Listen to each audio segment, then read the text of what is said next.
I think we should kick off. Sounds good. Let's go. Okay, Lieutenant Obadiah Baker. Good to Actually, Lieutenant Colonel. Sorry, my bad. Lieutenant Colonel Obadiah Baker. So, Obadiah Baker. Obadiah. Okay, so I've got a confession to make to you. Okay, no worries. Before you came in, we were trying to. I was saying Obadiah, and actually Chaim was saying Obadiah. And he was saying, so that's what's the genesis of that name? Oh, so actually, Obadiah is the smallest book of the Bible. So I think the one coolest thing about it was, I did a research over in Israel as a Fulbright scholar in 2023. And so Obadiah actually translates to, servant of God or servant of Yahweh, but it translates to Obadiah in Hebrew and then Abdullah in Arabic. So I was able to kind of navigate two communities when I did my research over there, just having my name alone, yeah. And look, we should jump into this because you've had a mad career. You've had, I don't even know where to start, like really with what you're working on. So you've been in the U.S. Army. Yes, yes. You've worked for Northrop Grumman. Yep. You've won Emmys. Yes, sir. And what's the story? Yeah, so I've been in the Army for let's see, 22 years now, which is amazing just even think about it. 22 years inside the military. Came in as a PFC, Private First Class, Administrative Specialist, and then went through ROTC through Northeastern University, where I was studying as a piano performance major at the Newland Conservatory in Boston, and I commissioned as a military intelligence officer. And from that particular experience, I went into special operations, civil affairs, and I deployed to Afghanistan. And then upon return of Afghanistan, again, I had multiple different roles. One big highlight was becoming the battalion commander. And again, currently now I can work at DC at the Pentagon. And I've got to say, obviously being deployed in Afghanistan, can I ask about that? As you can. Right. I mean, so how old were you? What was going on in your life when you first signed up to the Army? And how did it feel all of a sudden, landing in Afghanistan? Exactly. So I was 20, I think I was 29, 30. Yeah, 29, I think. Then I just turned 30 when I was in Afghanistan. And it was definitely a surreal moment, just going into, of course, a war zone. I don't think anyone will ever kind of think that you'll find yourself in those type of environments just going through life, but here I was, at heart, a musician, an artist, a composer in uniform, fighting in a foreign conflict in a country I have no idea or even had or even fathom of actually navigating. But it was a very, very, again, challenging time on many different levels. But it was the most enriching part of my life and a huge turning point because it also gave me the strength to know that I was able to sort of conquer more than I thought. I think those particular environments, you just know that, I'm stronger than I think I am. And just being inside that situation where I began, again, work with different host nation governments, different militaries, I was able to do some of my first projects, the type of work that I do today through my nonprofit 10 Hour Crusades. I created a project called Operation Make the Band, which I worked with the Army Band, the actually 1st Cavalry Army Band, and I worked with the Korean Army as well as the Egyptian Army.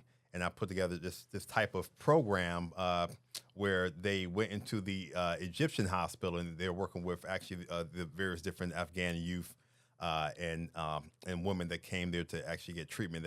They took paper plates and they made shakers and they decorated different ways. And what I did was I took traditional Pashtun songs and they created this band, or making the band, or again making those ties sort of symbolically, where they perform these traditional Afghan Pashtun traditional children's song with the actual youth that were there to get treatment inside the Egyptian hospital. So that project alone, which was the crowning jewel of my time there, I did many other things too. I was able to connect with many VIPs and dignitaries where I worked inside the Joint Visitors Bureau, as well as worked on the division staff and what's called the CJ9, Combined Joint Task Force 9,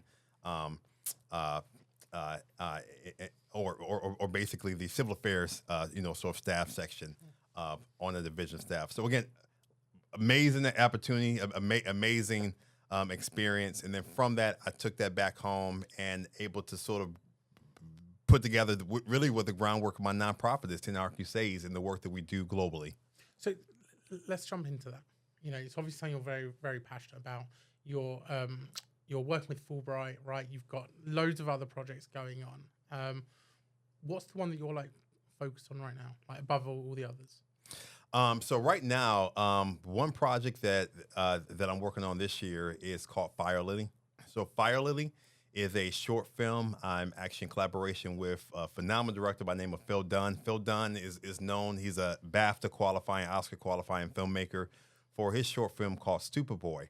And Stupid Boy, which also premiered in the United States at Newport Beach Film Festival, a renowned international film festival in Newport Beach, California. The Shadow Between Us had this West Coast premiere at Newport Beach, and that's how we sort of crossed paths when he saw The Shadow Between Us.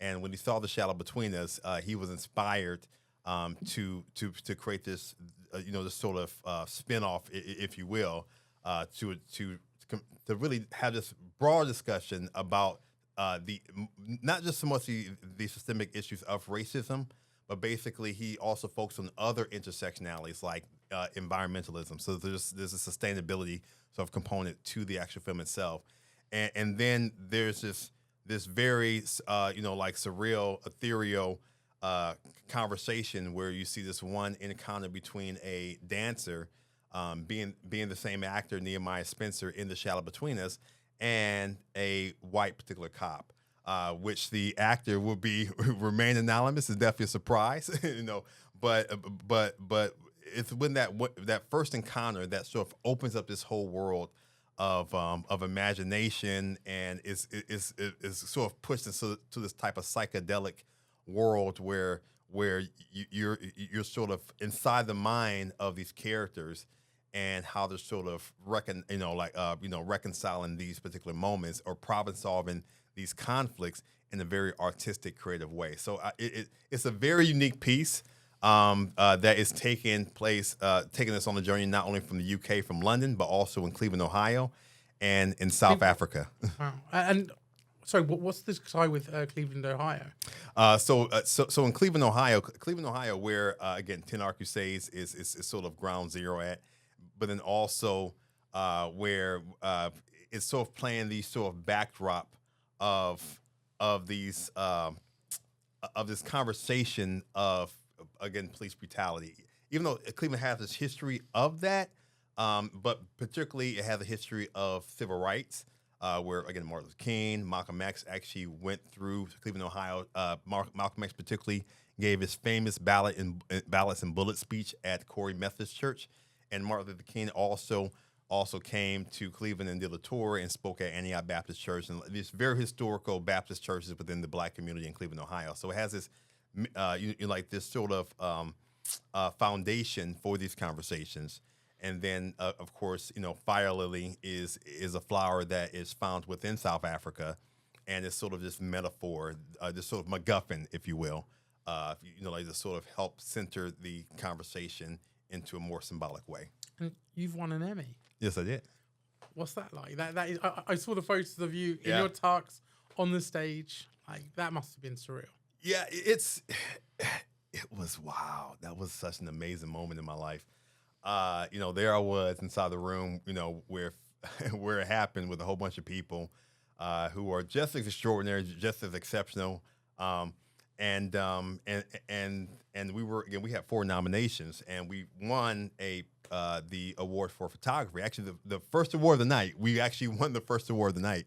And then we had the other categories which we didn't win. And so my award was the last award that we won of that night. So we were already at a point of like, okay, I don't think it's gonna happen, And then they call the films, like for best musical composition arrangement.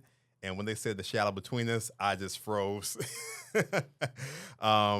and I get up there, and I definitely said a speech from the heart because I had You didn't not have a one. speech? I didn't have one prepared. I did that. Why not? Why didn't you think to write one? I didn't have one prepared at all because, Oh.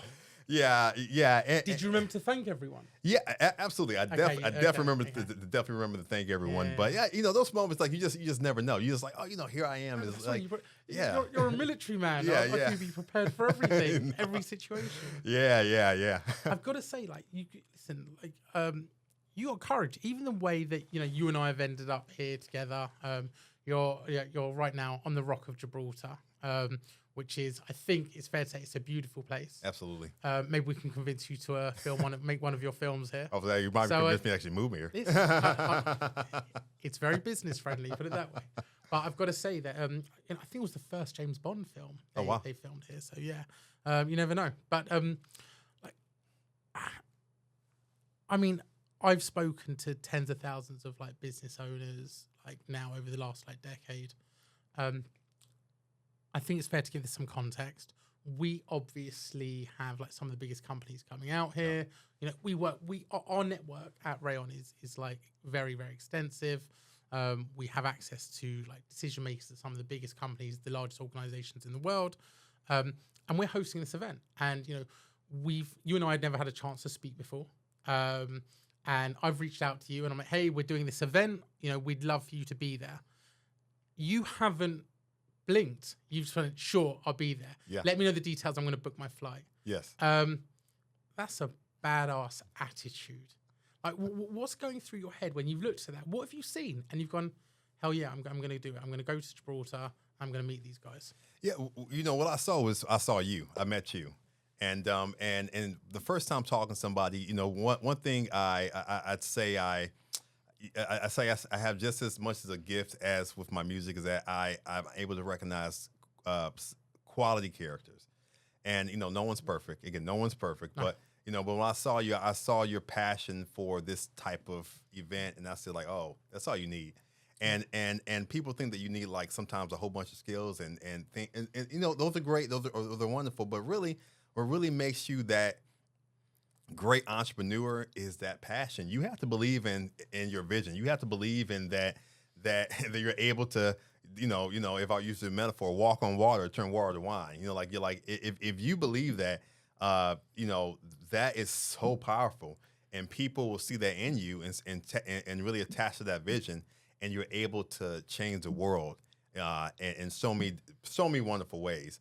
And that one conversation again, knowing what that sounds like, knowing that sound that comes from people's mouth, which I've recognized within, again, Nehemiah Spencer, within Phil Dunn, within all the great, amazing people I collaborate with today, it was the same type of, interaction. Well, thank you, genuinely. And that's the reason why I'm here, and I didn't blink.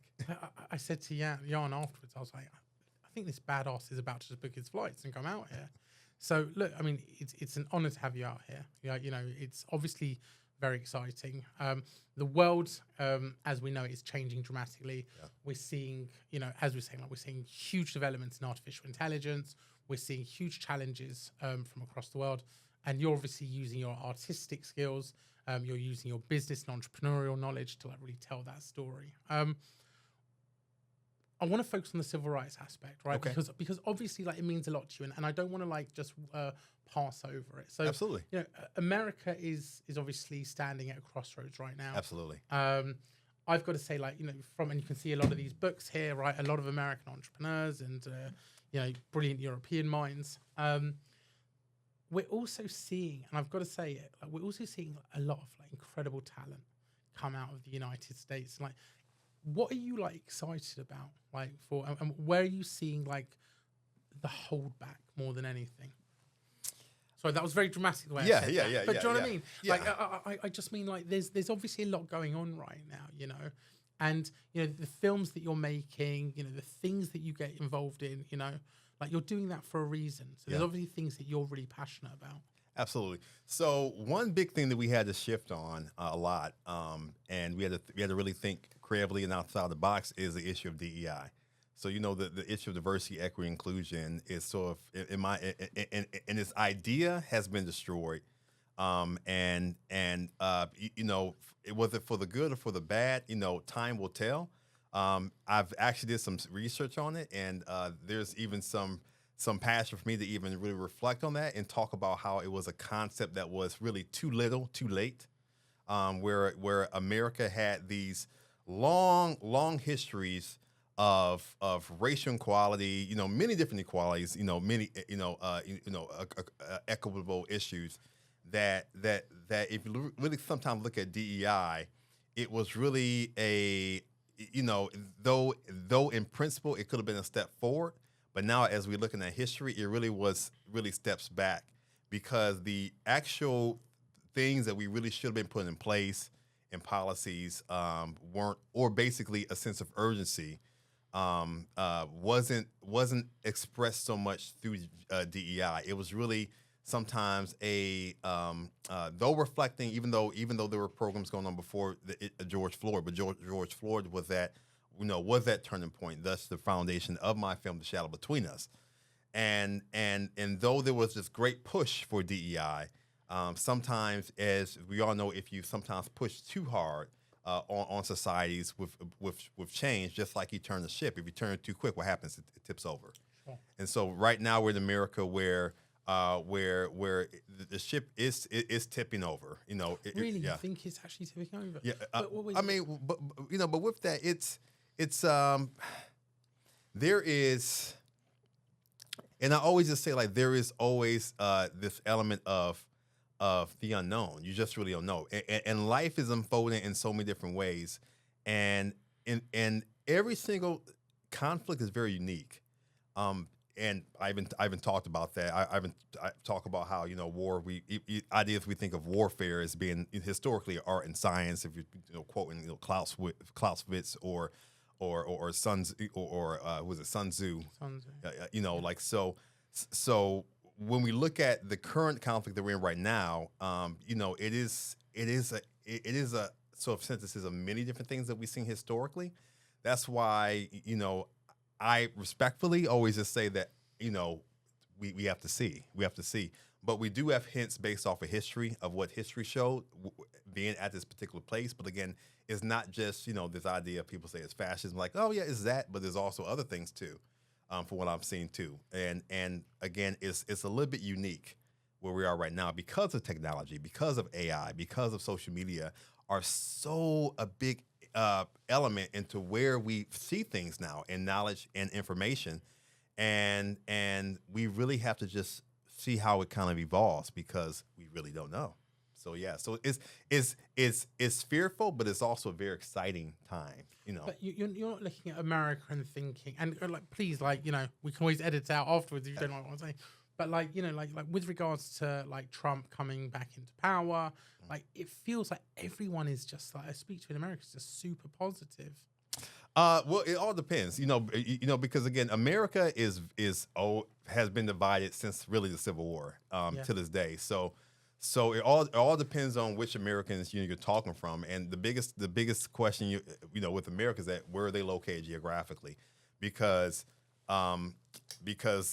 Americans from the South, Americans from the West Coast, Americans from the Midwest, Americans from the East Coast, and the Central Plains are so different in many different ways culturally, and so which also, you know, which also tells you that, hey, maybe the country is is not as unified in dogma as we really think it is. You know, like maybe it's more of these different separations. So again, it's something that we really have to observe and really see. We're going through a culture shift, a major culture shift, and everyone, you know, like, even though I think it was like 75 million people, you know, please don't quote me on this, but a big majority of people voted for Donald Trump, and I always say Donald Trump won fair and square, just like he won his first election, he won fair and square, and that has to be very, very, you know, like sort of recognized and accepted.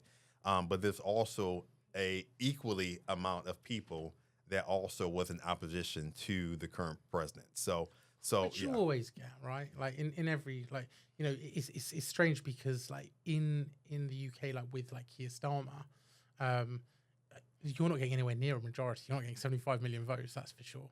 But because of the way our political system is set up, like they get such huge majorities Yeah. in Parliament, they can pretty much do whatever they want. But I mean, but from a business standpoint, from like an entrepreneurial standpoint, I'm seeing some brilliant people come out of America. Yeah, absolutely. I mean, like America, America is a very interesting, phenomena, as a, like as a society, because we really evolve in the most interesting ways, and we really adapt to the good and the bad, regardless of what you may view that. It's in the eyes of the beholder, right? So I have thrived, and I've seen other people thrive in the worst situations. I've seen people thrive in the best situations. It really comes down to your individual choice and the will. So I just tell people that regardless of who is the president or whatever, like you can't make excuses Sure. of why you can't progress. And I think the great entrepreneurs that you're seeing have the mentality. I recognize America like many countries in which if you, and I've been to many countries. And Have you been to Gibraltar before? I've never been to Gibraltar before. So What do you think so far? it's absolutely amazing. Yeah, absolutely spectacular. Yeah. It's beautiful, isn't it? Yeah, That, yeah. like, rock. So, and again, like rich in history from the United States, and obviously you got the Strait out there, which I guess you guys protect. Oh yeah, do we? Yeah, Okay. I would assume. Oh so, yeah. I'm sure. I'm Yeah. sure they protect it. Like why enjoying the beach, right? Yeah. Sorry, I didn't mean to interrupt you with that. Absolutely. So it's every country has their issues. That's one thing I mean, that's just a fact. I mean, every country has their politics, and as you go through the different worlds and you see that, oh, okay, I get humanity, right? Sure. And at the end of the day, I've seen people, within those societies. I've lived in many, and I've lived in Israel in 2023, and there I was there. Yeah, that's the whole story within itself. And We got time. yeah. We got time. Listen, actually, look, I do want to jump into that, but I want to ask you. And I said to Jan and Emma before. I was like, how do I approach this one question without sounding like I'm sucking up to him? But I wanted to ask you. You've worked in multiple sectors, and you keep getting to the top in different sectors. Like, there's something to it. Yeah. So I would just say that it's a few things. So my learning approach, which is something I've learned, later in life, and when I went through my doctoral studies as an educator, my supervising professors made it kind of very clear to me about how do I learn, and they used one word. They said, Obadiah, I don't know if you realize this, but you really are one of my first people I've ever met, which is called a polymath. You are a polymath. And I was like, oh, okay. I'm familiar with the word and the idea of a Renaissance man and things like that. And he was like, yeah, how you learn is you learn from different type of fields, and you're actually really well in those different types of fields. You really are a Leonardo da Vinci when it comes to how you learn. Got the book here. And I was like, because even when I was either writing a dissertation or even writing papers, I will respond to the question or how I will sort of arrive at my conclusions by drawing from information from multiple different fields. And when I learned that, I've definitely used it as a superpower, like throughout, especially now moving on, but even historically looking back at it, I unconsciously, again, really harnessed that. And I was able to sort of, particularly, music, which was my foundation. I was able to sort of take a creative, innovation approach to other different occupations. For example, as a composer, I sort of create this map, this guide of where things have to go, how I want them performed, how I delegate that. What's the first thought, though? Like, do you just hear it in your head, or?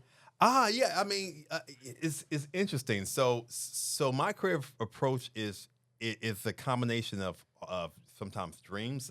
My sometimes melodies will come to me sometimes in a dream.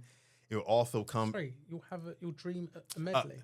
Yeah, like lucid, like I'm a very lucid dreamer. Right. And then also I love sometimes, lucid dreamers. I find fascinating. yeah. And then also too, I also draw inspirations also from lived experiences. So a lot also from my friends. You know, one of my friends also said that that's something that actually Mozart did too. Mozart actually wrote a lot of his pieces based off of his acquaintances or friendships. So my friends will also sometimes act as muses for some pieces in which I compose. One piece I recently wrote called "When You Think of Me" from another film that's actually in post production called Missy, and another project that I just finished. Actually finished my a Romeo and Juliet, and the person who's the muse for that is my dear friend, renowned opera singer Courtney Mills in Rome, and again for "When You Think of Me," renowned opera singer Michelle Johnson. Incredible, incredible. And like, I mean, in terms of the learning aspect, is there a certain method you have? Like, do you read a lot? I do read a lot. How many like books Yep. gonna hit me with? Well, sometimes random things like I sometimes read again very sometimes trivial things. Do you read tabloids? I love AI. You know, like so Yeah. one thing I'll do is I'll sometimes have like a long like a conversation with like Chat GPT. And then from that it'll help me to really, and I'll end up looking at scholarly sources and things online and based off of that. Have you So tried Grok 3 yet? oh, I have not. It's pretty impressive. Oh wow, okay. Yeah, they've got this like unhinged mode, which like it's insane because the AI is talking to you as if it's like your friend. Oh really? Yeah. Yeah. Oh, that's kind of scary. So like, look, recently I cut myself like I'm pretty bad. I was like, okay, do I need to go to the hospital? And I was like, do you know what? Let's just speak to Grok. And Grok just gave. I'm not saying to anyone that this rely on AI for like medical advice, but it did save me a trip to the hospital. You know, so it's just getting so much. I thought this was going to happen 6 years ago. Yeah. I'm always the eternal optimist. Like Jan is very much the realist. Yeah. And we are now. I think Jan probably thought that this technology would have taken 7, 8, 9 years to develop from where we started. And I think that we're almost there. Like the AI, I'm using AI tools and AI agents like every day now. Yeah.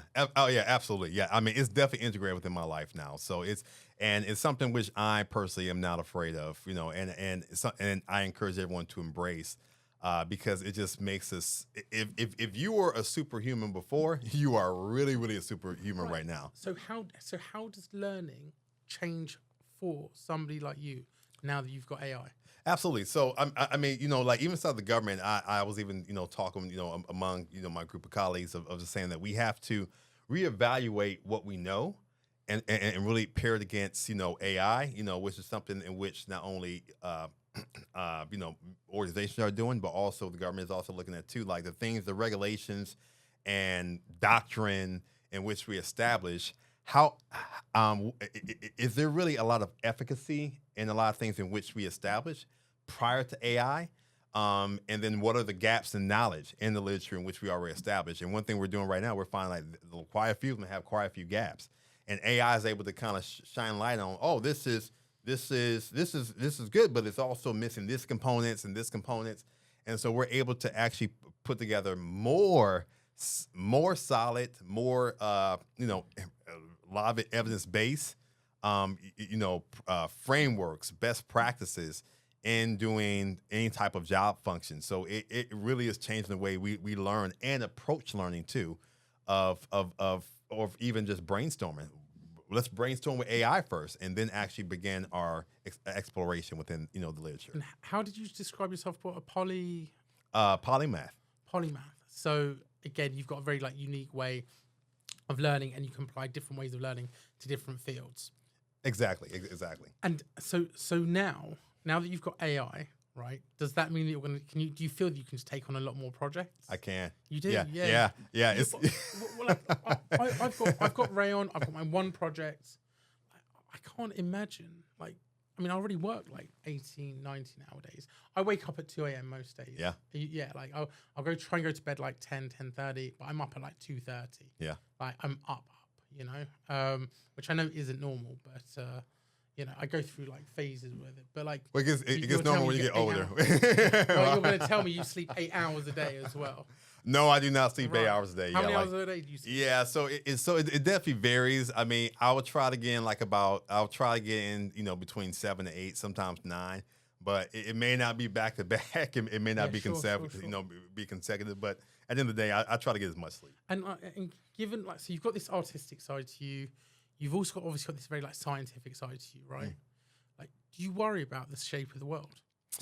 The shape of the world, yeah. So yes and no. Like I have a lot of faith within humankind. Like and I understand how change happens. How does change happen? So change happens many different ways. Crisis, for example, change happens if you look at change management, processes. A crisis will cause an organization to change immediately. One crisis would be COVID-19. COVID-19 was a global crisis that everyone had to adjust and change automatically. 9/11 in America would be like another type of process. It changed the way we think about, airport security. The reason why we have like these checks and go through these different processes. Where were you when that happened?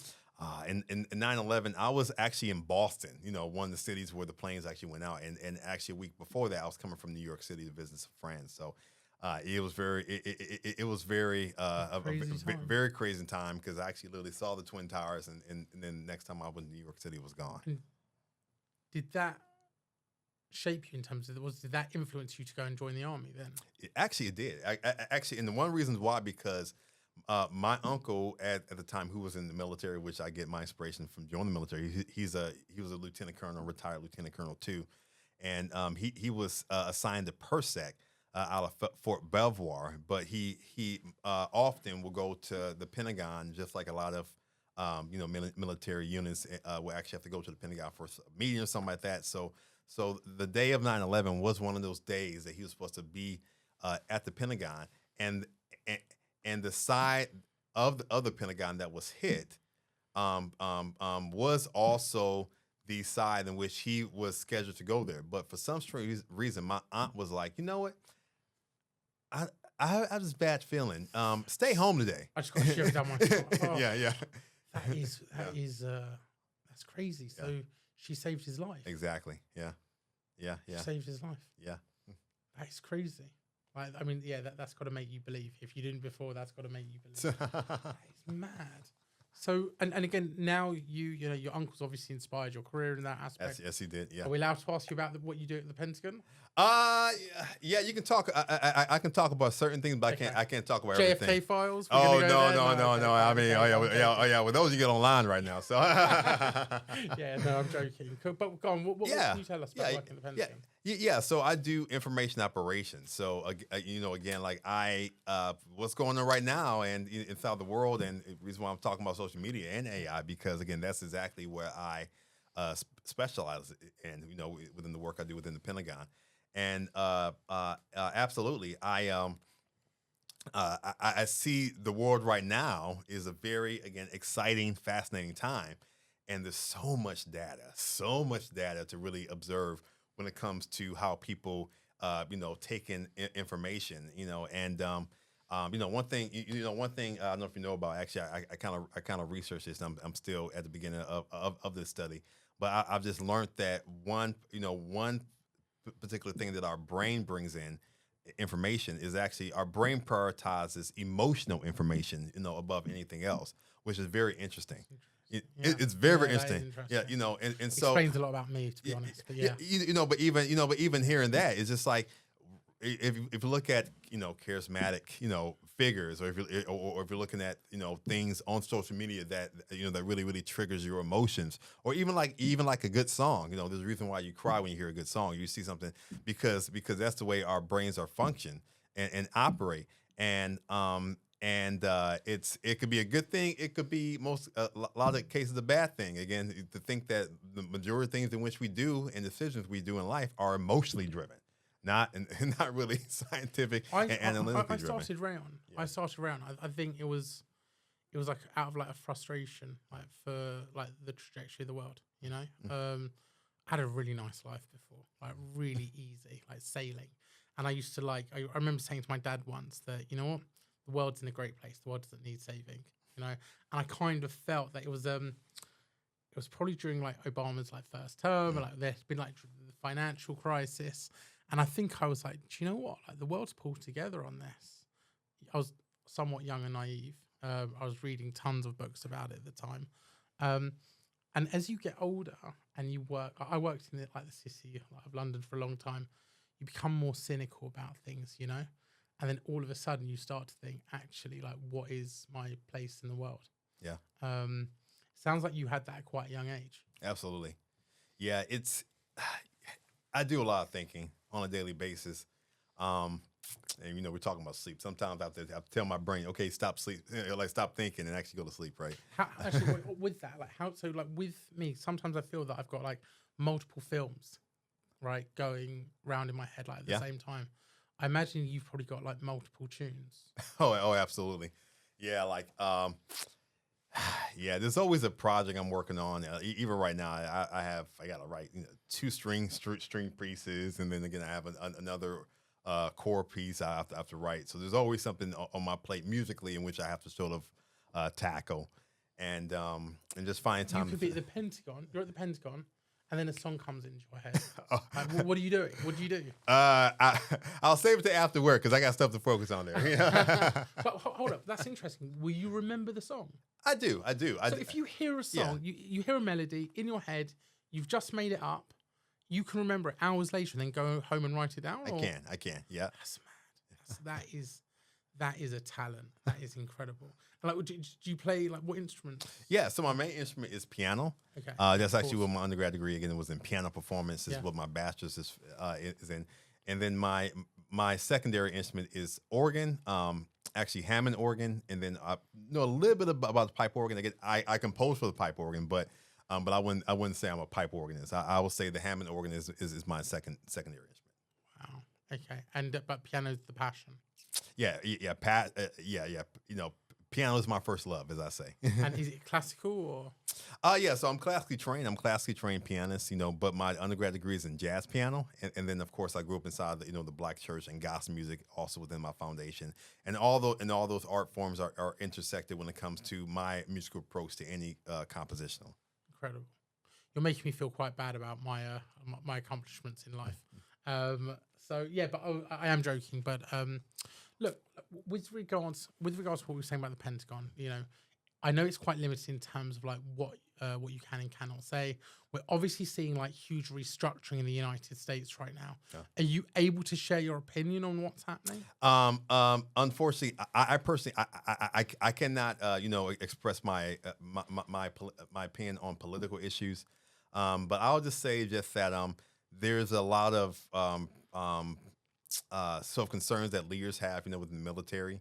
The military is an organization of really camaraderie, and we see this sort of coming together of different backgrounds from all across the United States of America.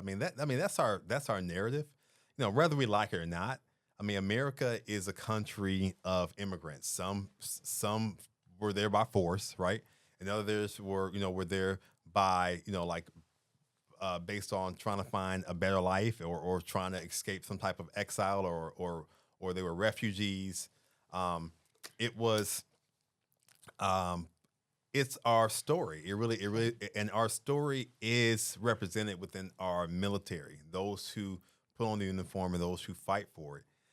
So again, to be in an environment where you have worked tirelessly on, either various different missions, and you befriended people, within your unit, and for whatever reasons why, people who may not have that military experience are again making, making sort of either judgments or making decisions from an experience in which they have not lived. Is very troublesome just to see sometimes your brother or your sister who either can't be there anymore or for whatever reasons why they're deemed unfit, which for a fact that you rely on them and lean on them in so many different ways, and they are so integral to the mission.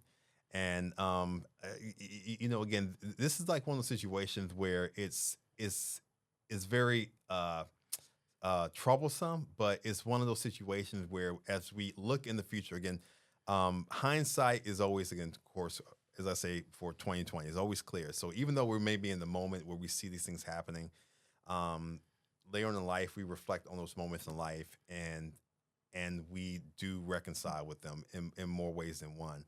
And we have to. And the reason why I say I have to, because it's important as we move forward. It's part of the moving forward process. So as we deal with this right now in this common era, I know, especially, again, we're talking about, again, the benefits of AI and stuff, as even AI kind of helps us problem solve that. AI, definitely will do a more thorough assessment of historical trends and realities that sometimes the average person may not be able to do. With AI, what changes do you want to see? Would you like to see? Changes with AI. Sky's the limit. Let's go. Yeah. Let's go. Yeah, I mean, let's go. I mean, Yeah. like, we have human beings have the ability to really do some incredible things. We might see sometimes some amazing space exploration in our lifetime, and it's if a little bit over 100 years ago, we were still in horse and buggy, and this is our horse and buggy moment, in which we first invented the automobile, and here we are 100 years later, and look how automobiles now drive by themselves.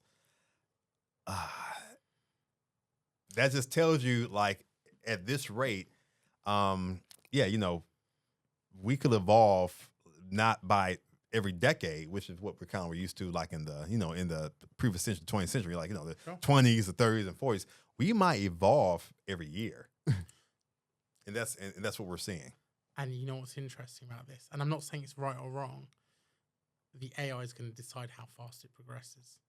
Yeah. Oh yeah. I mean, it's there's different levels of there's different levels of AI. Just like I said, how AI is going to evolve is exactly how human beings evolve. I mean, or just not human beings, how life itself evolved. The intelligence of, like, your very basic species on the planet, whether it's birds or whether it's whales, are at one particular level, and then you have humans, right? Or as they compare to our other ape, cousins. How bonobos, how orangutans, and how gorillas think, and evolve or exercise sapience is not the same as humans exercise sapience. So it'll be the same thing as AI. We're going to find different degrees of AI. We might find AI as simple as making your daily toast, to driving your cars, which may be equivalent to like a cattle type of AI, and then we're gonna have, we're gonna push that envelope, and we're gonna have AI that's gonna be hanging out on the bus with you, talking to you, maybe be your coworker on that type of level, because because we're gonna push that envelope, and most importantly, when it comes to space exploration, where human beings can't travel across the universe, it just makes total sense to create an AI that has the ability to have sapience or be sentient beings to actually make those long journeys across the universe, and find not only alien life but also some other worlds, and those first encounters with those other life forms, maybe with AI. Absolutely, I can see that. Would you go to Mars? Oh, absolutely. Really? Yeah, Not now. But I'm saying that, like, if all of a sudden you saw it like perfected, right, or you saw that it's something you would actually be open to. I'll be open to definitely visiting Mars, but Sure, I yeah. definitely love the planet Earth, and definitely love the weather we have here. Yeah, especially in Gibraltar. Yeah. So actually, I was going to say the last few weeks, we're actually very, very lucky. When you live in like the South Mediterranean, like, you become spoiled with the weather. Absolutely. And then it rains for like a day, and you're like, "What the hell is going on?" Yeah. So but it's beautiful out here. Do you know Alyssa Carson? Does that name ring a bell? I do not.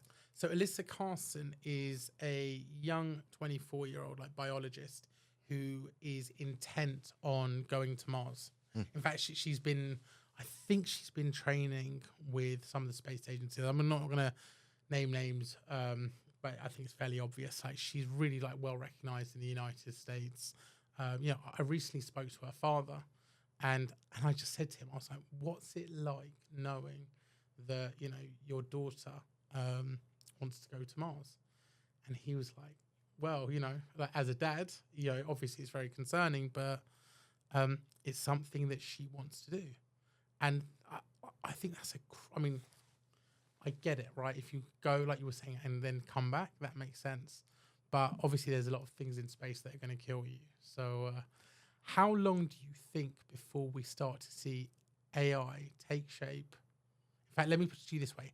I think it's going to take 20, 25 years before we see AI really take shape, where we've got journeys coming back and forth from Mars. I would say as soon as 10 years. Reason why I say that because even how AI came after COVID-19, right? Like that was huge. That was huge. And I think AI was also yes. I think the answer is yes. So also involved in discovering that the vaccine for for COVID-19. So that's how it kind of happened. I really just think that these long timelines that we had before are really going to be a thing of the past, and that's even one thing that we've even learned in government. Even certain process, I even pushed back on one particular process. Where we're looking at certain start and end dates of a particular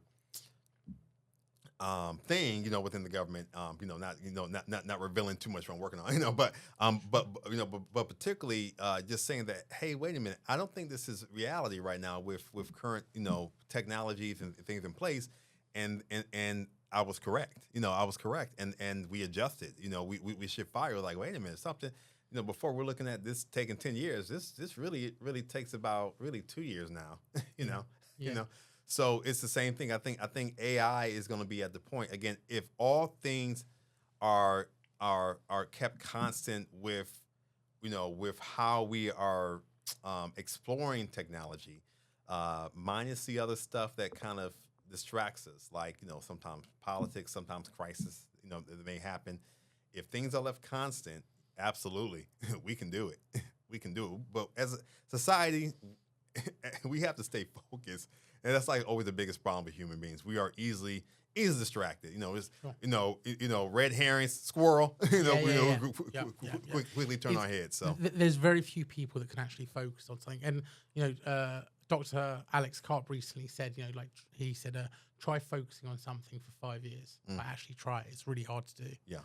And I think now, dare I say, it's probably taking us longer. We've been focusing on round for about 8 years now, 8-9 years. And only now is it really start. Well, the last 2 years has it started to really take shape. Yeah. Look, success. I want to come back to the success. You've obviously got a formula that's working, right?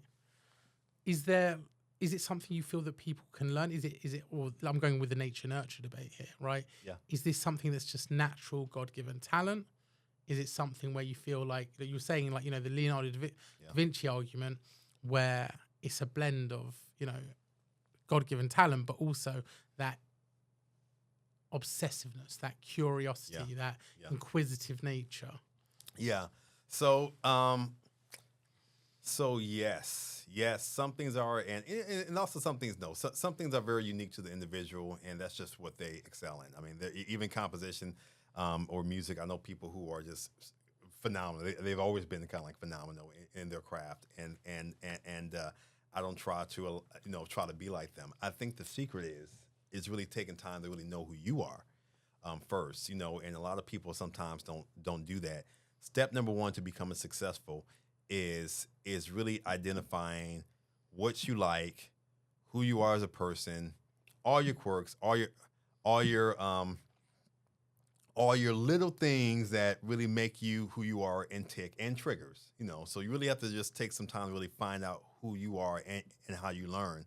And then once you kind of understand that, then approach life sometimes we always look for one size fit all, and it's just it doesn't work that way. I always just say human beings are more unique than people try to realize that.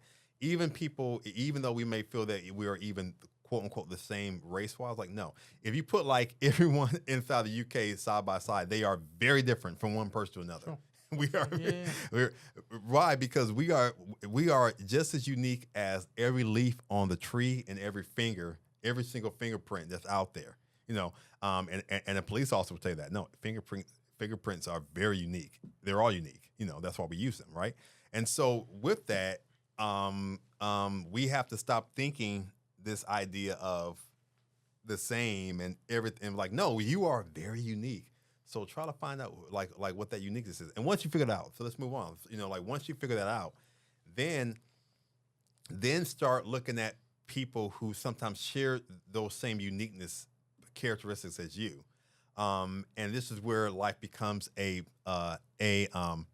buffet or smorgasbord, of different things. Like, okay, I'm going to take this from this person because this person I align with this. Oh, I'm going to take some of this from this person, this, and you kind of piece it together, and then you find your own methodology, and it's really mastering the art of synthesis, which is really what everyone should do. Everyone should really just take something old, something new, something borrowed, and something blue.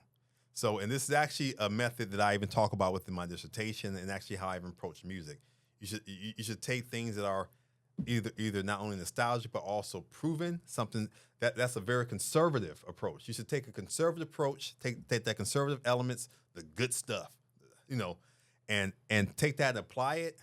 You should take something new, take a liberal approach. Look at something that they're either cutting edge or mainstream. It can be a process. It can be Lean Six Sigma. It can be Scrum. It can be whatever that is. But learn that cutting edge element and bring it into your your bag of your tools of things. And then again, something borrowed. Again, you're looking at things that other people have done. Like, hey, I really like how either this country has done this stuff. I really like either Prince 2, which is a method that a lot of European businesses use. And I want to take. So what is that? Prince 2 is same thing as the same thing, but similar to like Lean Six Sigma.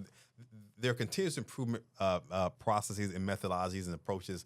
For example, like in Lean Six Sigma, there's the idea or concept of DMAIC, which is define, measure, analyze, improve, and control. And again, Lean, which is a system of principles. That was established by the Toyota,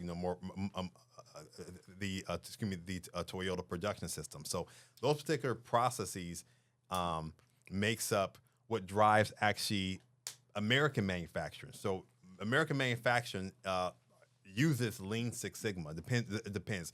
Aerospace defense more lean than Six Sigma because we're not doing again that much. We're not pushing a whole bunch of product out per day. It's more of what's called a job shop environment. But again, take those principles, those best practices, and throw it into your rucksack. And then the last thing I talked about is something blue or something unique. So if you think of the idea of someone wearing a white dress and they're wearing something blue, it's something that pops. It's something very special. What is that special thing? It could be AI, something very, very special, or something very, very unique. And when I even create music, for example, Tchaikovsky, he wasn't the first person to use it, but he was the one that popularized this one instrument, and that's these celeste or the celeste. If you hear the dance of the Sugar Plum Fairy, dun, dun, dun, dun, dun, dun, dun, dun, dun. When he discovered that instrument, which was something blue, it was something very unique. He brought it into his composition, and he actually popularized the actual musical instrument itself. So again, as you create this roadmap of success, I tell people to definitely take that approach of something old, something new, something borrowed, and something blue. It's very interesting. And actually, you touched on something going slightly in a different direction. You mentioned about like manufacturing. I think that's the something blue right now, right? Like you talk about countries and the opportunity really there for them to do something unique. I think it really is within the manufacturing. And I think we're starting to see that, right? We're starting to see that go back to the United States, or at least there's a focus on it. Oh, yeah. I mean, what are your thoughts on like the future of the jobs market, like with artificial intelligence? Because obviously, yeah. So it's the biggest fear is it's going to take my job, right? right. Like and manufacturing, by the way, let's be honest, it's not going to be humans on a production line. Yeah. So again, the ages of turn and screw, as we say, are gone. So I tell people that. So it's important for again, like people to really emphasize more skill sets, more education. But no, I mean, manufacturing right now has always been what's called automation with a human touch, which is a term I've taken from Lean Six Sigma. It's automation. Again, if you go into any manufacturing, you see robots. You see robots everywhere. You see robots. So it's automation with a human touch. Even AI right now is still automation with a human touch. It's not working by itself. It's not operating by itself. We have to give it the prompt first. So that's always where I see AI going towards, and that's what AI is right now. It is a tool to assist human beings, and and people have to look at that as this is a fangle dangle, amazing spatula. Yeah. Well, learn how to prompt her. Yeah, like it can wash your car, it can make pancakes. Have you seen Optimus? Have you seen Tesla's Optimus? Yeah. I've saw a little bit of that, but but it's exciting, right? Incredible. Yeah. Like, just imagine not having to like do any ironing ever again or any like menial chores. It's insane. Like all of a sudden, look, why do we work, right? We work because we want to have time, free time to do the things that we're passionate about. And all of a sudden, we're seeing these transformational technologies that not only going to help us with our chores, but also, they're going to potentially, and this is the crossroads, right? Potentially create like a far safer world. Although I've got to say, it doesn't feel like that right now. Yeah. But there's just so much opportunity, and I think, when people say to me like, "Oh, like what should I be learning?" I'm like, do you know what? Just learn how to prompt AI. Like that is, I've got people now at Rayon. Their job is to sit there all day long and just work out how to communicate with these AI tools. Yeah. That's it. Yeah. It's crazy. So, look, so I've got to ask, like, because we've kind of like glossed over it. You were in Israel October 2023. I think you had you just recently left the country? In and out, right? Yeah. So like one of those, it really was like another moment of, I talked about a story about my aunt telling my uncle to stay home during 9/11, then going into the Pentagon. And that's exactly similar to what my experience was in Israel leading up to the October 7th attacks. I returned back to Israel around a little bit after September 1st, after getting promoted to lieutenant colonel at the Pentagon. And I returned back to Israel. Again, I was there from January to June, and I went home for about 2 months. And then I went back to Israel and to finish my doctoral research, which was supposed to take place in Tel Aviv on October 16th. Little did I know that when I returned, that again the world's going to change in an instant. You're returning to a different country. Yeah, but it wasn't just Israel. The whole world changed after that one moment. Sure. So I was returned to a different world. But I returned September after a little bit after September 1st, and the school year didn't start yet. So it was still like a summer break at Hebrew University, Mount Scopus campus, where I was staying. And the housing manager was like, "Hey, Obadiah, I realize you're only here just really for a month or so because you got your research and you're going back home." They're like, except for staying at the dorm, a lot of people in Israel don't stay here during around October time frame or September because there's back-to-back Jewish holidays.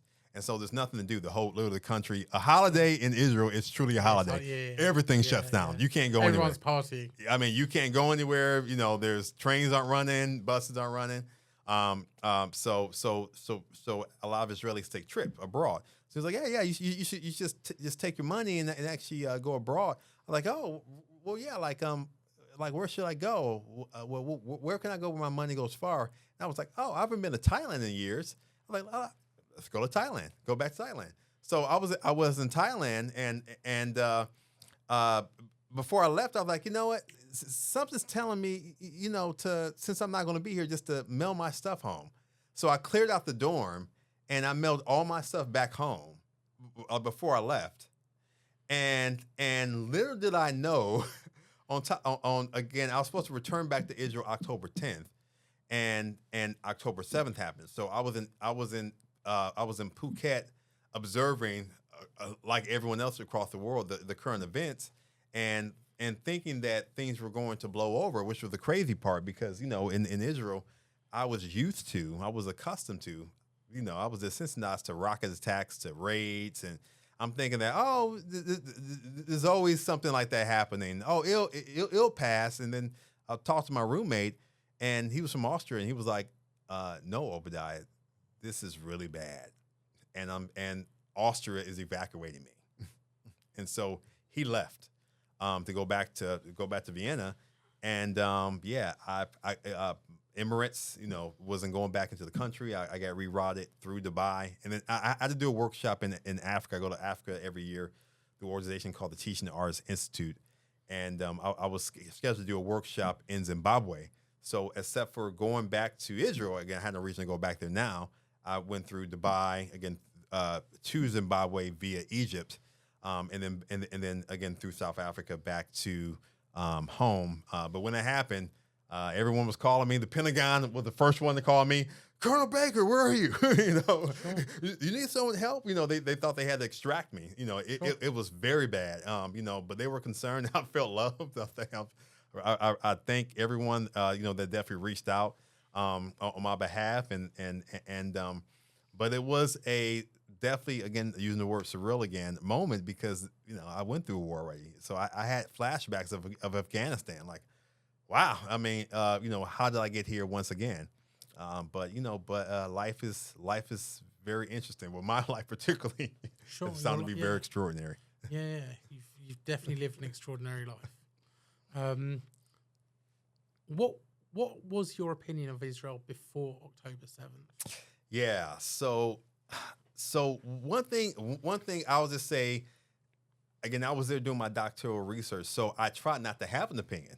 Well, why were you there doing that? Absolutely. Why? You could have done it anywhere. Absolutely. So I was there for my Fulbright research, which I was studying the effects of shallow dance on Israeli students' understanding of identity and race. So again, I was looking to have that broader conversation with Israeli and Palestinian students about the current affairs, using the shadow between us, or same color shadow, which was which is the sort of centerpiece of the shadow between us, my documentary on PBS. So I was going to use that particular piece.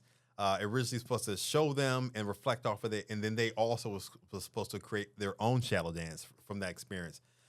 Which again has some troubles and challenges as I try to navigate that world.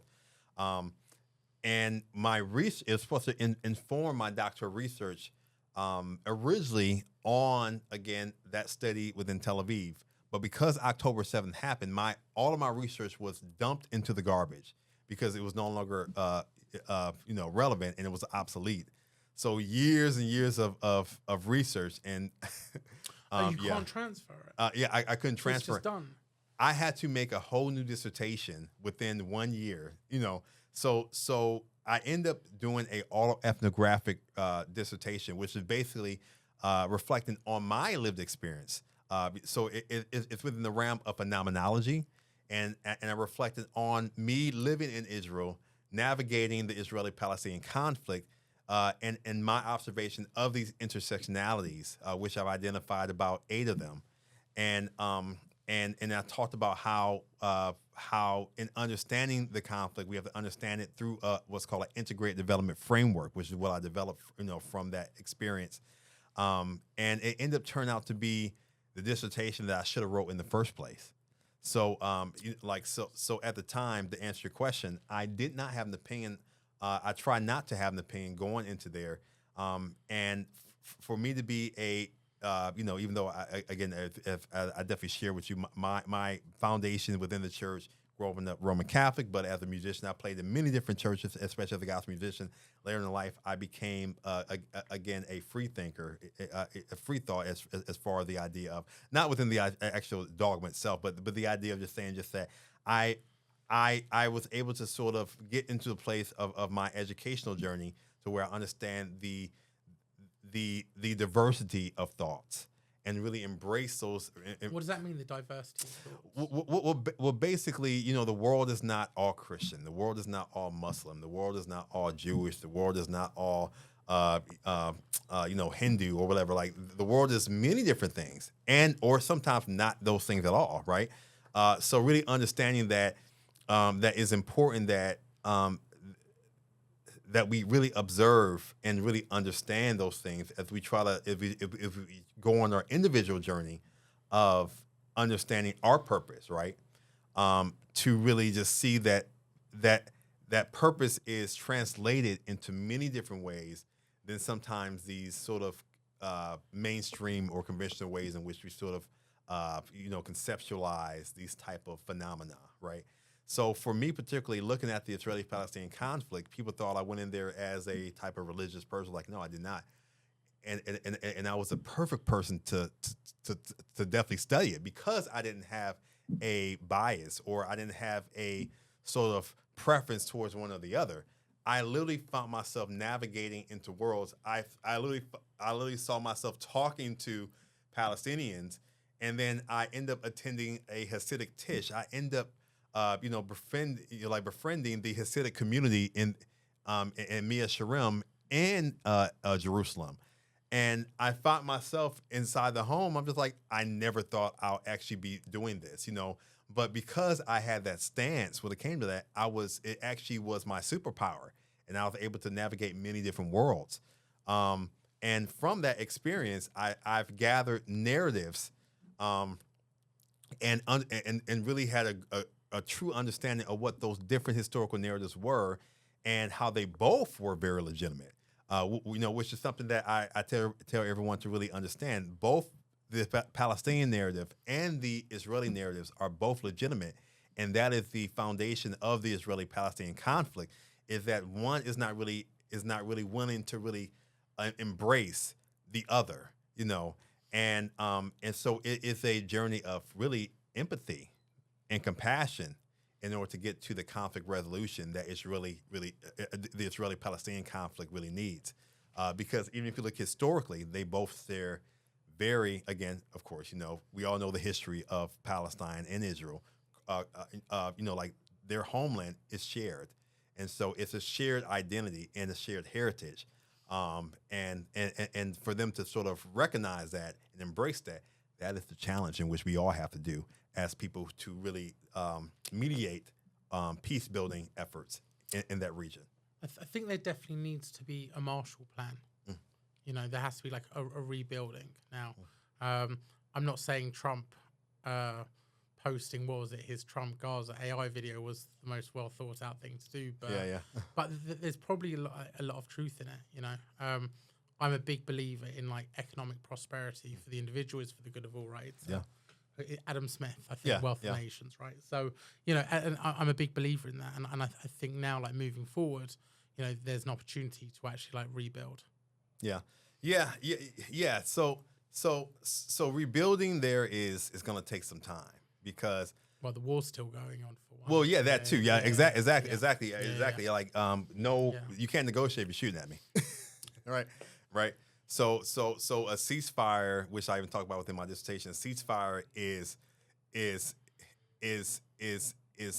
paramount to any efforts going forward with Israel or Palestine. But it really will take one thing I really know that will be beneficial to this particular conflict is that culturally they respond very well to what's called track to diplomacy. Track to diplomacy? Yeah.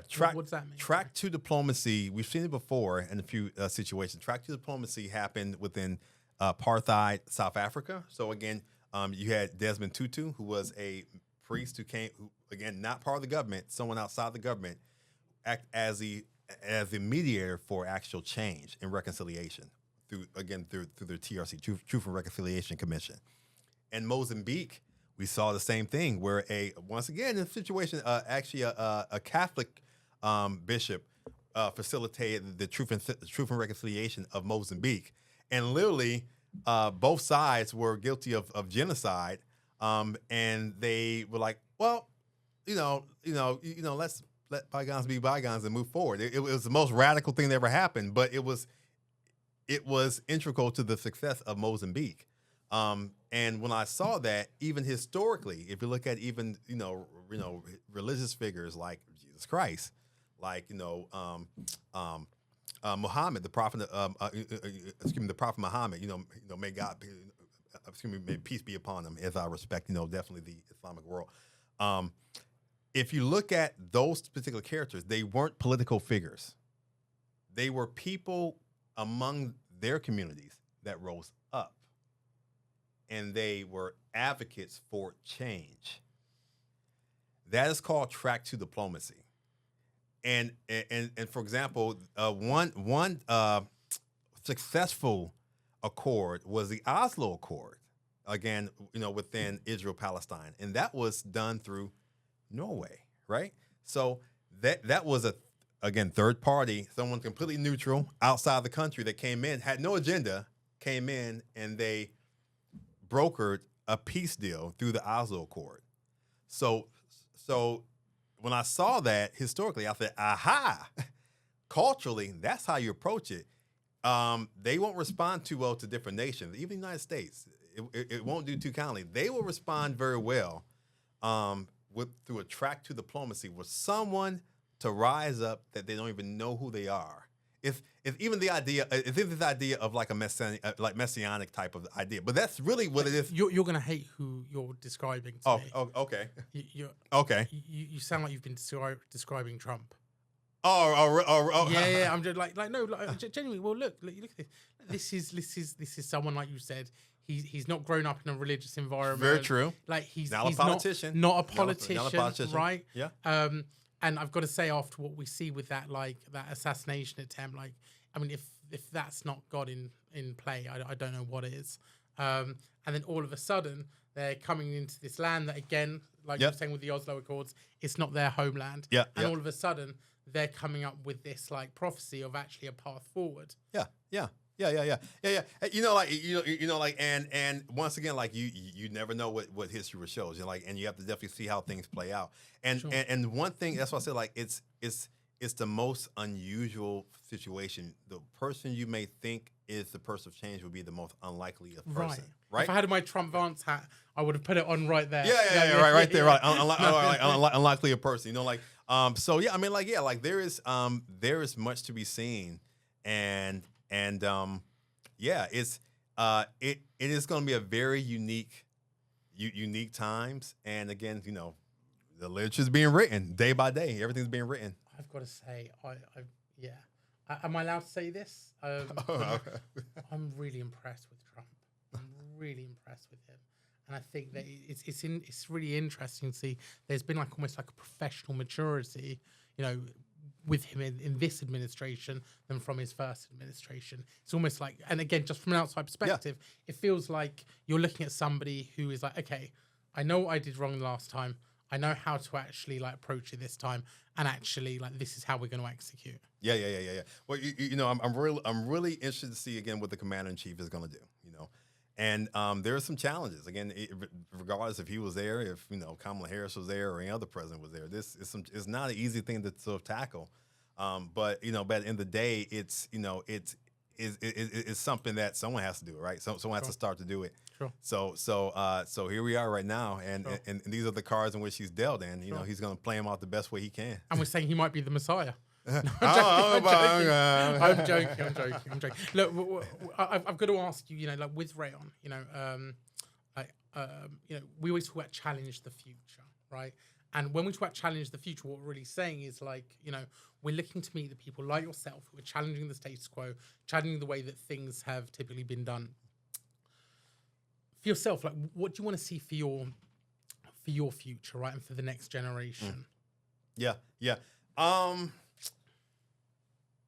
would just say more critical thinking. More critical thinking, and that's something I think is becoming lost more and more because of really. I love social media. I'm a big social media, supporter, and but at the same time, we can't let social media or any information dictate how we are able to physically go and go journey for information ourselves. I think that's what makes us really very unique and special as human beings. Like we seek the truth. Again, the truth doesn't come to us. We seek it out, right? So to seek out what that truth is, it deals with it takes effort. It takes more than just reading like a simple blurb a YouTube video or simple article or something that may flash past your social media page. It takes more than that. So I look for the future generation to sort of like remember that we are extraordinary, and historically what made those societies just as amazing is our ability to sort of again seek out truth, and just constantly be seekers of truth, not sitters of truth. Sit back and no, that's not. We seek it out. Lieutenant Colonel Baker, it's been a pleasure having this chance to speak with you today. And we're going to have to do this again very, very soon. Absolutely. Next time, where you're going to have an Oscar in your hands. So, I believe it. Amazing. Great to have you with us today. Thank you so much. Thank you.